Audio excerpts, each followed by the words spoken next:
Subscribe now and press the bell icon. Never miss an update. Hello students, आपका welcome है आपके अपने YouTube channel maths with Harish Gupta में। आज हम ऑप्टिमा बुक की एक्सरसाइज 3.1 का क्वेश्चन नंबर 11 से स्टार्ट करेंगे। और इससे मैंने प्रीवियस वीडियो में आपको 10 तक क्वेश्चंस मैंने आपको सॉल्व करा दिए थे। क्वेश्चन नंबर 11 है हमारी बुक का। ये दे रखा है कि an angle of a parallelogram is 20 degree more than the adjacent angle, find the measure of all the angles. तो इन्होंने कहा 20 डिग्री मोर है एडिसेंट एंगल से। एक 2 एडिसेंट एंगल दे रखे हैं, उनमें से जो एक एंगल है वो 20 डिग्री मोर है एडिसेंट एंगल से। तो हम क्या लिखेंगे, यहाँ पर लिखेंगे let 2 adjacent angles of a parallelogram be x and x plus 20।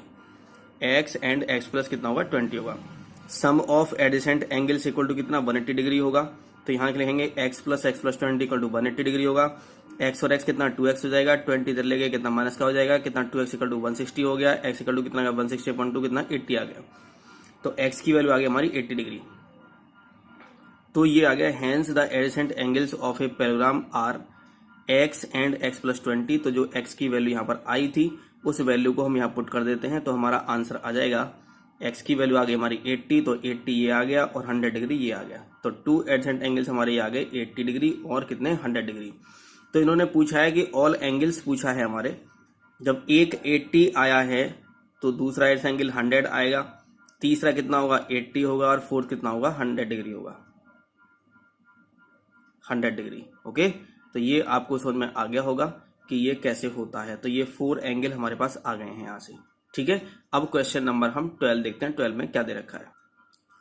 Question number 12 देखा है कि one angle of a parallelogram is 60 degree, then find the measures of all the remaining angles. इन्होंने कहा कि वन एंगल है parallelogram का, वो 60 degree दे रखा है। उन्होंने ऑल एंगल रिमेनिंग एंगल्स हैं वो पूछे गए हैं। तो हम यहाँ क्या करेंगे थोड़ा देखते हैं रा। तो हमने लिखा कि one angle of a parallelogram equal to 60 degree. One angle of a parallelogram equal to 60 degree है। तो लेट एंगल ए कितना 60 डिग्री ले लिया हमने ना, एक ABCD एक पैरेललोग्राम ले लिया। तो मैंने कहा एंगल ए 60 हमने इसे मान लिया। जब ये 60 डिग्री है तो ये भी कितना होगा 60 डिग्री होगा। तो angle A equal to angle C equal to 60 degree, क्योंकि opposite angles of a parallelogram है। ये एंगल और ये एंगल दोनों कैसे एंगल हैं, एडिसेंट एंगल हैं। तो हम लिखेंगे angle A plus angle B equal to 180 degree, क्योंकि ये क्या है, ये लिखेंगे यहाँ पर हम कि एडजेसेंट एंगल ऑफ पैरेललोग्राम। तो angle A plus angle B equal to 180 degree. तो एंगल ए कितना 60 है, एंगल बी ये रहा 180 डिग्री ये रहा। तो एंगल बी ये कितना हो जाएगा 60 इधर ले जाओ, तो 180 माइनस 60 हो गया कितना 120 डिग्री आ गया। और एंगल बी इक्वल टू कितना होगा, एंगल डी का होगा, क्योंकि ये एंगल बी किसके इक्वल होगा, एंगल डी के इक्वल होगा, क्योंकि अपोजिट एंगल्स क्या होते हैं, इक्वल होते हैं पैरेललोग्राम के। तो angle B equal to angle D equal to 120 degree opposite angles of a parallelogram. Hence angle A equal to angle C equal to 60 degree and angle B equal to angle D equal to 20 degree. ये आपको समझ में आ गया होगा। Question number 13 देखते हैं। 13 में क्या दे रखा है। क्वेश्चन नंबर 13 में देखते हैं। 13 में दे रखा है कि the sum of two opposite angles of a parallelogram is 140 degree, find the measures of all the angles. इन्होंने ऑल एंगल्स पूछे गए हैं। इन्होंने कहा जो सम है 2 अपोजिट एंगल्स का वो कितना दे रखा है, पैरेललोग्राम इज 140 डिग्री दे रखा है।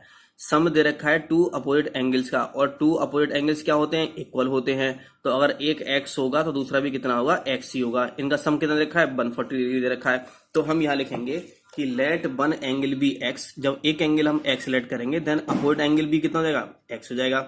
समझ रहे हो ना, जब एक एंगल x होगा तो उसका अपोजिट एंगल भी कितना होगा, x ही होगा, क्योंकि दोनों क्या होते हैं, इक्वल होते हैं। Sum of opposite angles of कितना 140 डिग्री। तो x plus x equal to कितना हो गया 140 डिग्री। तो ये 2x इक्वल टू 140 हो गया, x इक्वल टू 140/2 कितना 70 डिग्री आ गया। ये एक एंगल आ गया हमारा 70 डिग्री। तो हमने एक पैरेललोग्राम बनाया यहाँ पर ABCD। तो ये 70 है तो एंगल ए 70 है तो एंगल सी भी 70 होगा। तो angle A equal to 70 let हमने लेट कर लिया कि एंगल ए कितना लेट कर लिया 70 लेट कर लिया।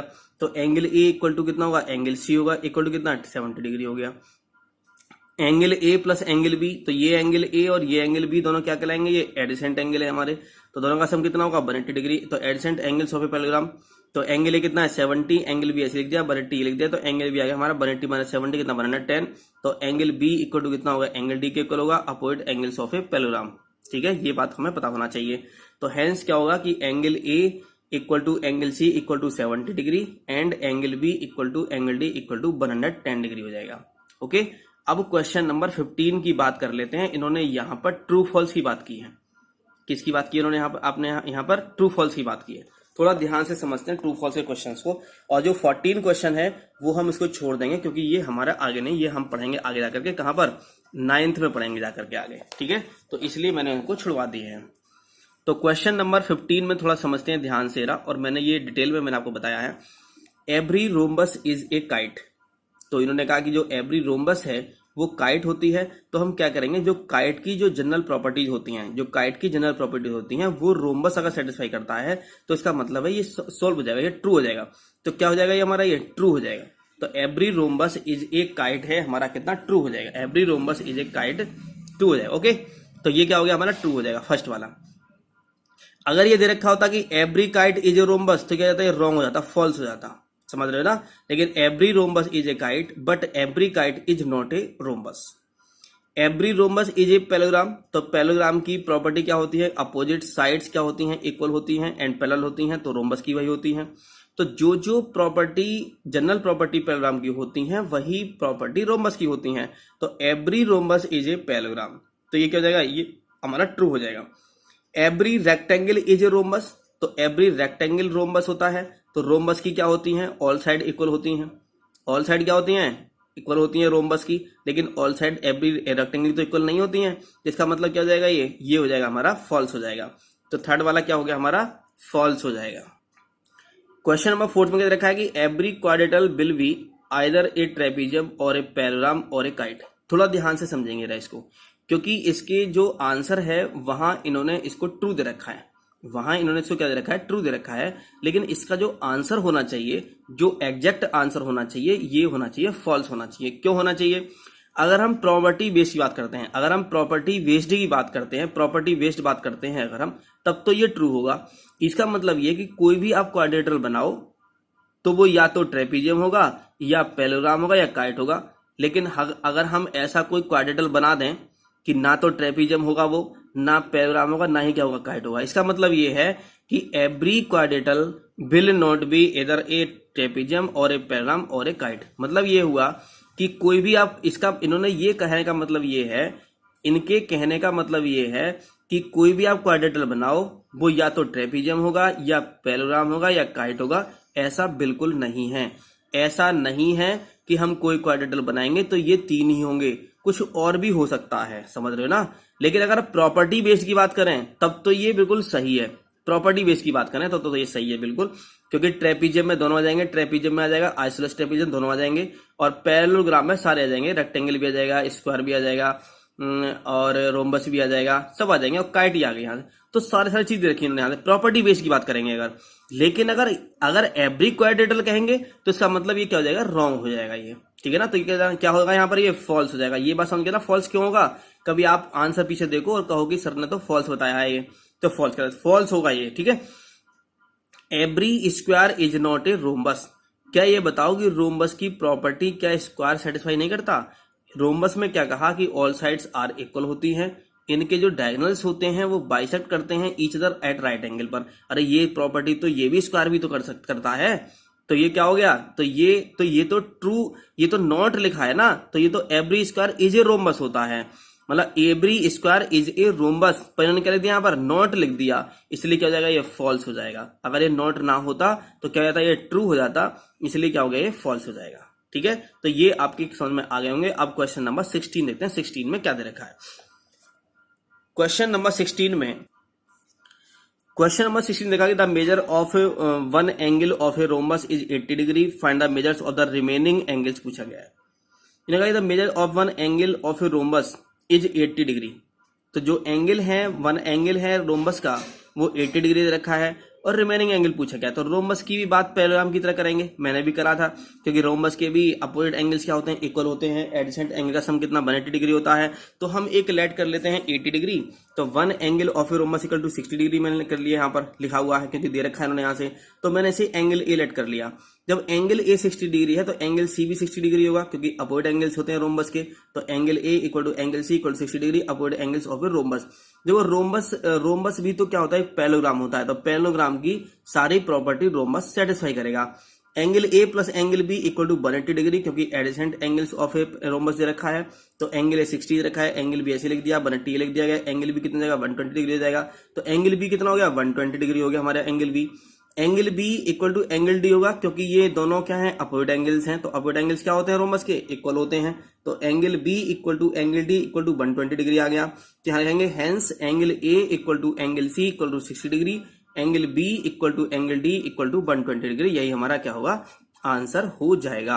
अब क्वेश्चन नंबर 17 देखते हैं। 17 में क्या दे रखा है, थोड़ा समझेंगे 17 को भी। और ऐसा क्वेश्चन मैंने आपको करा रखा है पहले से ही।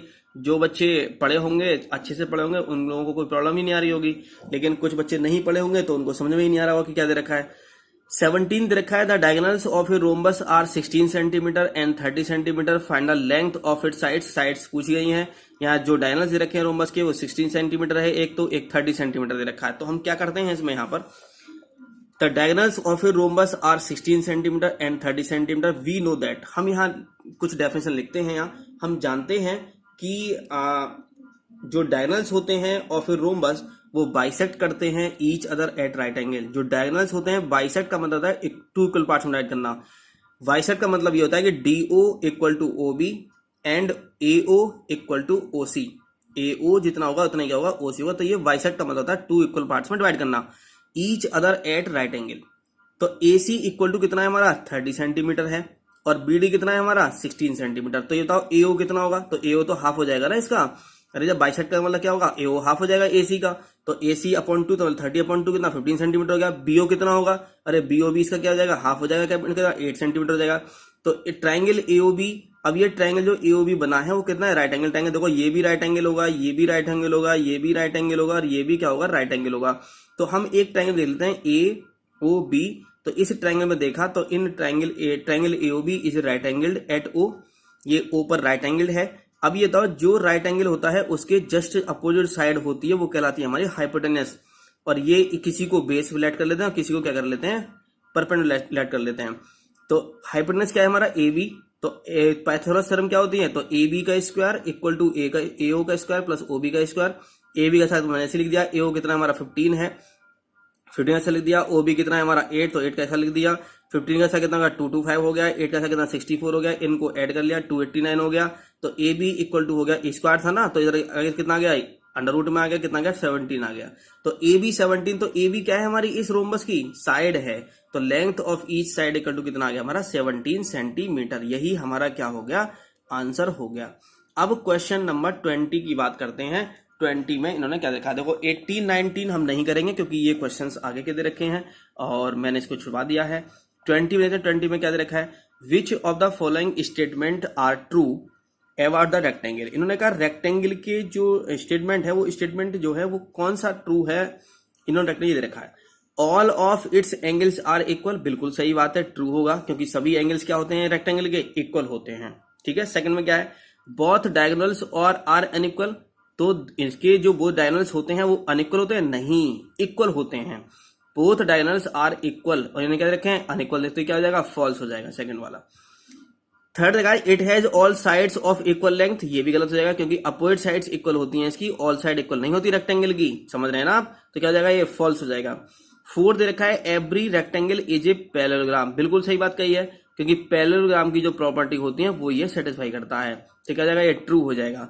ए स्क्वायर इज ए रेक्टेंगल, तो रेक्टेंगल की भी क्या हो जाएगा, तो रेक्टेंगल की प्रॉपर्टी क्या करता है, ये स्क्वायर करता है। तो क्या हो जाएगा, ये ट्रू हो जाएगा।